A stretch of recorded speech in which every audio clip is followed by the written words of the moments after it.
Bienvenue dans cette nouvelle exploration. Aujourd'hui, on se penche sur un sujet vraiment brûlant. Un véritable séisme dans la chaîne d'approvisionnement mondiale des batteries. Et au cœur de tout ça, eh bien le Maroc et une entreprise, Alice. C'est une histoire assez fascinante en fait. Ça mêle géopolitique, techno de pointe et une stratégie économique plutôt audacieuse. Alors le but de notre discussion, c'est de décortiquer un peu tout ça. Comprendre comment ce mélange de tensions mondiales et d'innovation technologique, eh bien ça crée une opportunité assez unique pour le Maroc, sur ce marché hyper important des batteries LFP, lithium fer phosphate. Les documents qu'on a étudiés décrivent un partenariat qui pourrait bien changer la donne à l'échelle mondiale. Oui, tout à fait. Pour poser les bases. Alice, c'est une société anglo-taïwanaise, pionnière dans cette technologie LFP, et ils viennent de signer un accord préliminaire avec le Maroc. L'idée, y installer leur toute première usine de cathodes. Les cathodes, le composant clé de la batterie, c'est ça? Exactement. C'est ça qui détermine beaucoup la performance, le coût, et donc première usine Alice hors d'Asie. L'investissement de départ, c'est 250 millions d'euros. Mais bon, les implications stratégiques, elles vont bien au-delà de ce chiffre. D'accord. Alors attaquons direct parce que les sources appellent un thriller économique. C'est assez fort comme terme. D'un côté, on a la Chine, acteur ultra dominant, on le sait, plus de 90% de la production mondiale de cathodes LFP et presque 98% des cellules elles-mêmes. C'est écrasant. Et là, en juillet 2024, coup de théâtre. Pékin décide de limiter l'export de ces technologies LFP critiques. Oui, une façon de verrouiller là encore plus leur avantage, quoi. Et cette décision, elle n'arrive pas par hasard, hein. Ça s'inscrit dans un climat de tension croissante. L'Occident, États-Unis, Europe cherchent par tous les moyens à être moins dépendants de la Chine sur ces technologies. Et la réponse américaine, elle est immédiate et très forte. Des droits de douane qui peuvent monter jusqu'à 150% sur les batteries chinoises. 150%, c'est énorme. Et énorme. Et en même temps, la carotte, des crédits d'impôt super généreux via l'Inflation Reduction Act, jusqu'à 35 $ par kilowattheure pour la production locale ou chez les pays partenaires. Donc les US utilisent les taxes et les subventions, le bâton et la carotte, pour essayer de relocaliser ou au moins de diversifier tout ça. Et l'Europe, dans tout ça, elle fait quoi? L'Europe, elle a une approche un peu différente. Plus sur les normes, disons. Elle met en place son mécanisme d'ajustement carbone aux frontières, le MACSEF. Ça va taxer les importations très carbonées. On parle de 80 € la tonne dès 2026. Ah oui, ça va piquer pour certains. Et en plus, il y a une nouvelle réglementation européenne sur les batteries, très stricte, sur la traçabilité des matériaux, l'empreinte carbone de la production, la durabilité. En gros, l'Europe dit « produisez propre, responsable, sinon ça va être compliqué d'entrer chez nous ». Intéressant. Deux stratégies américaines et européennes, un peu différentes dans la forme, mais qui poussent dans la même direction finalement. Trouver des alternatives crédibles à la Chine. Exactement, c'est ça. Et c'est là, pile à ce moment-là, que le Maroc se positionne. Le timing est juste, parfait. On pourrait presque parler de David contre Goliath, non? Une nation africaine qui profite des tensions entre les géants pour se faire une place au soleil sur un marché d'avenir. C'est fort, hein? Et ce partenariat avec AliPS, c'est la clé de voûte de cette stratégie marocaine? Ah oui, c'est absolument central. Surtout quand on regarde ce qui se passait au Maroc juste avant. Il y avait d'autres gros projets LFP dans les tuyaux, avec des Chinois comme Gauchan High-Tech ou la coentreprise entre Almada et CNGR. Mais d'après nos sources, ces projets-là, ils ont été bloqués. Ou en tout cas sérieusement ralentis par les restrictions chinoises sur l'export de technologies. Je vois. Donc, en s'alliant avec Aleis, qui amène sa propre techno non chinoise, le Maroc ne fait pas que construire une usine. Il s'achète une sorte d'indépendance technologique, c'est ça l'idée. Une manière d'avancer sans dépendre de Pékin? C'est malin. C'est tout à fait ça. Une indépendance stratégique au meilleur moment possible. Et ça nous amène logiquement à Alice. Alors technologie, parce que c'est vraiment ça le cœur du projet. Oui, parlons-en. Cet avantage technologique d'Alaïs, c'est pas un nouveau venu, hein. Les sources parlent de plus de 20 ans de R&D, 47 technologies propriétaires, plus de 300 brevets au total. C'est solide. Certains disent même qu'ils ont 2 ou 3 ans d'avance sur leurs concurrents directs, voire 5 à 10 ans sur le reste du marché. Qu'est-ce que ça veut dire concrètement, une avance pareille? Dans les batteries, chaque petit gain de performance, de coût, c'est une bataille féroce. Alors, 2 ou 3 ans d'avance, c'est énorme. Ça peut être plus d'autonomie pour une voiture, une durée de vie plus longue, une charge plus rapide, plus de sécurité, ou un coût plus bas. Tout ça. Et 5 à 10 ans sur d'autres, ça veut dire qu'on est peut-être sur une autre génération de technologie. carrément. Et cette avance, elle est reconnue balai par les gros acteurs de l'industrie. Ah oui, absolument. Et ça, c'est un point fort des documents qu'on a vus. L'exemple le plus dingue, c'est Stellantis, le groupe Peugeot, Fiat, Chrysler, tout ça.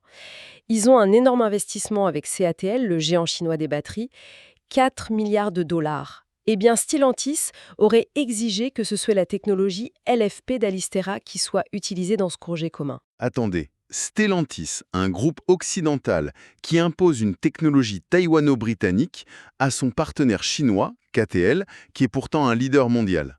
C'est ça. C'est exactement ça. C'est assez révélateur, non? Ça montre la valeur qu'ils accordent à la techno d'Alice. C'est un signal incroyablement fort, oui. Et il y a d'autres validations comme ça. Les sources mentionnent aussi un retour très positif de Tesla après avoir testé leur technologie. Bon, quand des noms comme ça valident votre produit, forcément ça ouvre des portes. Et ça explique aussi, sans doute, pourquoi Alice change un peu sa stratégie en ce moment. Changer de stratégie.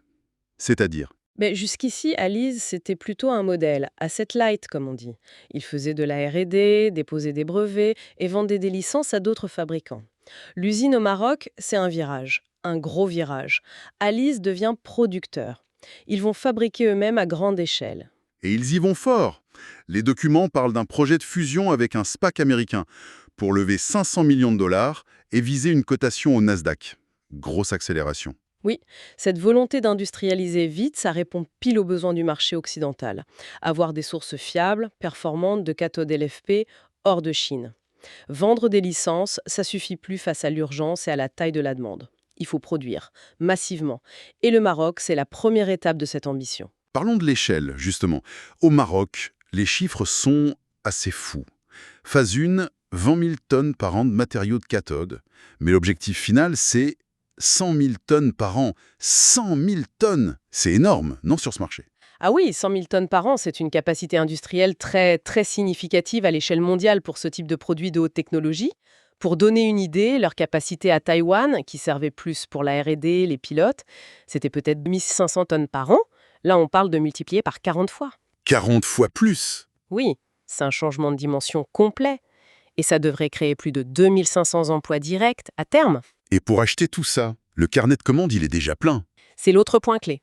Apparemment, Aleiza a déjà des lettres d'intention pour des commandes sur plusieurs années qui totaliseraient 574 000 tonnes d'ici 2034. 574 000 tonnes. Oui, et la valeur estimée de tout ça, c'est plus d'1 milliard de dollars. 1 milliard. C'est colossal. Ça montre deux choses. L'appétit énorme du marché pour une alternative LFP performante hors Chine et la confiance des grands acteurs dans la techno d'Alice et dans le projet marocain. Et qui sont ces grands acteurs? La liste fait rêver, non? Oui, c'est du lourd. Stellantis donc, qui a déjà validé la techno, ils auraient besoin de 110 000 tonnes par an d'ici 2030 juste pour l'Europe. LG Energy Solutions, un des géants coréens de la batterie, eux ce serait plus de 100 000 tonnes par an d'ici 2030 aussi. Ford, 44 000 tonnes par an dès 2026. Et Tesla, comme on disait, qui a montré de l'intérêt. Même si c'est des intentions, ça donne une sacrée visibilité. Ça justifie l'investissement. Tout à fait. Ça sécurise la demande. Tout ça met vraiment en lumière le positionnement très malin du Maroc. C'est pas juste une histoire de coup de main-d'œuvre, c'est bien plus complexe. C'est quoi les atouts spécifiques du Maroc en vénérien? Il y en a plusieurs, et ils se combinent bien. D'abord, l'accès au marché. Le Maroc a des accords de libre-échange avec une cinquantaine de pays, dont l'Union européenne, les États-Unis, mais aussi la Turquie, beaucoup de pays africains. Ça donne accès à un marché potentiel de 2,5 milliards de consommateurs. C'est énorme. Et puis il y a la géographie, évidemment. Bien sûr, le Maroc, c'est un pont entre l'Amérique du Nord, l'Europe, l'Afrique. Et c'est pas juste une idée, hein. Il y a les infrastructures derrière. Le port de Tangemed, par exemple. C'est devenu une plaque tournante mondiale. Et puis il y a déjà tout un écosystème industriel, surtout dans l'automobile. Mature, performant, avec des gens qualifiés. Et on parle aussi de la capacité de l'administration marocaine à accompagner ces projets.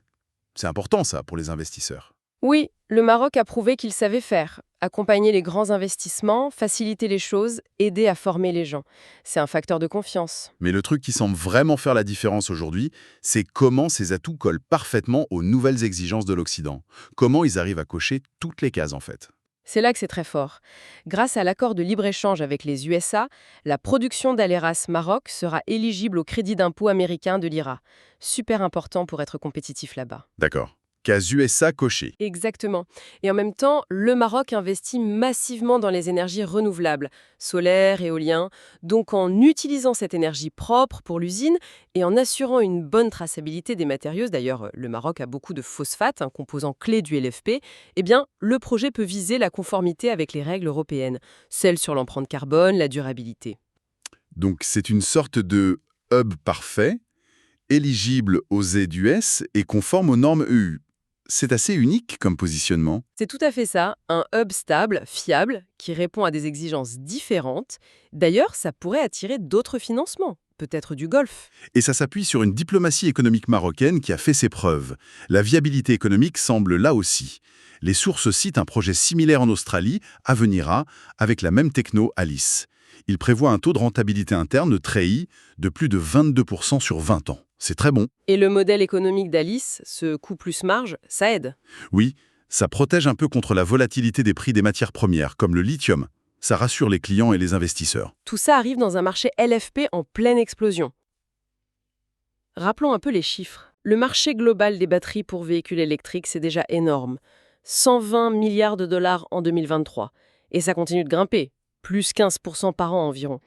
Et dans ce marché, le LFP, ça prend de plus en plus de place.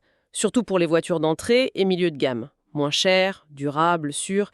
Sa part de marché, c'était 40% en 2023. Ça pourrait monter aux 2/3, 66% d'ici 2035. Une technologie qui monte, mais avec toujours ce problème de la dépendance à la Chine. C'est le nœud du problème, oui. Cette techno LFP qui devient majeure, elle est faite à plus de 90% en Chine. Et pendant ce temps, on construit des dizaines de gigafactories de batteries en Europe, en Amérique du Nord. Et toutes ces usines, elles ont un besoin critique, urgent, de sécuriser leurs approvisionnements en cathode. Et elles les veulent locales, ou venant de pays alliés, fiables, et conformes aux nouvelles règles environnementales, sociales. Pour la diversification occidentale. Absolument. Une réponse très concrète à cette urgence. Et il y a aussi le transfert de savoir-faire. C'est crucial. Le Maroc, avec ce partenariat, il n'importe pas juste des machines, il acquiert une compétence clé dans une techno d'avenir.